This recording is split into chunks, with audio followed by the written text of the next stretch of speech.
السلام عليكم. القاهرة، سحر المدينة لا تشاركها أي مدينة أخرى في هذا السحر في كل العالم. لا تعرف البشرية مدينة يسكنها الشرق والغرب وتعيش في تجانس وتناغم مثل هذه المدينة. إنها درة الشرق وأجمل ما فيه.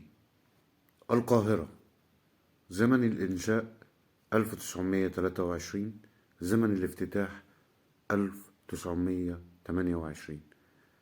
وسط الأساطير الخديوية مبنى يختصر كل تاريخ مصر في هذا العصر الذهبي. إذا أردت أن تتخيل القاهرة في العشرينات فانظر لهذا الجمال المعماري. إنه فندق أسطوري يناسب هذا العصر. تخيل نفسك تقيم في العشرينات في هذا الفندق الفخم والشديد الفخامة. صاحب الفندق هو الثري السويسري تشارلز ألبير بيهلر، السويسري المولد، القاهري العشق. المهندس المعماري العبقري اللي بناه هو الإيطالي ألفونسو ساوس. نحن أمام لوحة فنية معمارية شديدة الدقة، شديدة التميز، هندسة حديثة، وغرابة العالم الأسطوري القديم. موقع الفندق في حي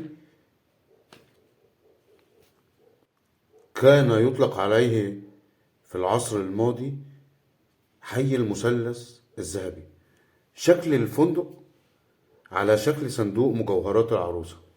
يقع الفندق بجوار أهم بورصة في العالم في العشرينات. بورصة القاهرة في العشرينات كانت أهم بورصة في العالم. نحن أمام سويدات هذا الأوتيل الجميل، التي ترى زجاج الأوتيل نفسه في السويدات، السبع سويدات أو التسع سويدات اللي موجودة في الأوتيل. كل غرفة نوم فيها إزاز ملون على الشارع مرسوم في جميع الأساطير، إيطالية بقى، هندية، عربية. يعني سبع سويتات. تخيل أنت تنام في سويت فيه أسطورة فرعونية، تنام في سويت فيه أسطورة عربية، تنام في سويت فيه أسطورة هندية أو رومانية. إبداع هندسي وفندقي سابق لزمانه ب100 سنة. إنه فندق أسطوري يا جماعة بكل معاني كلمة الأسطورة. اسم الفندق كوزمو بولتان، وده مصطلح معناها المواطنة العالمية أو المواطن العالمي الذي يتناغم مع جميع الأعراق.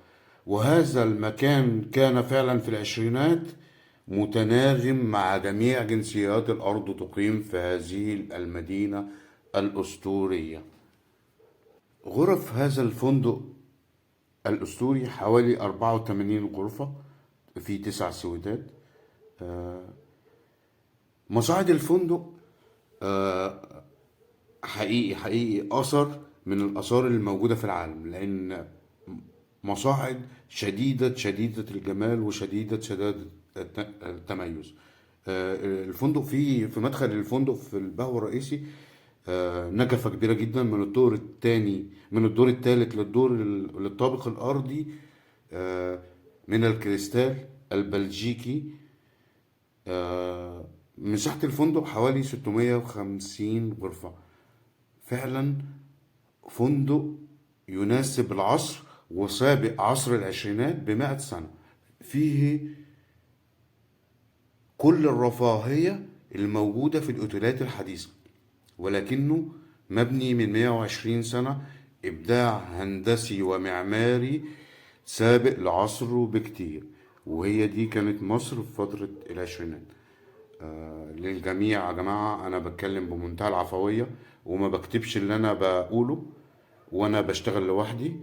أرجو إن المحتوى يعجبكم في هذا الفندق الأسطوري اللي فعلا سابق عصره، رغم إن هو مبني سنة 1923، لكن في كل وسائل الرفاهية والراحة اللي موجودة في أي أوتيل حديث بل تتفوق عليه.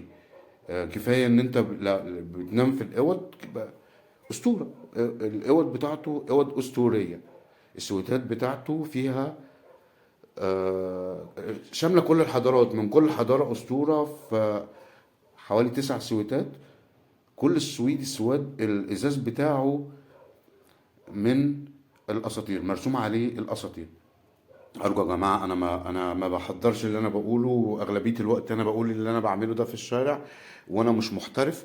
أنا مجرد بنقل معلومة جميلة من تاريخ مصر الجميل في كل فتراته. للجميع الشكر والحب والاحترام والتقدير. جمال المغازي.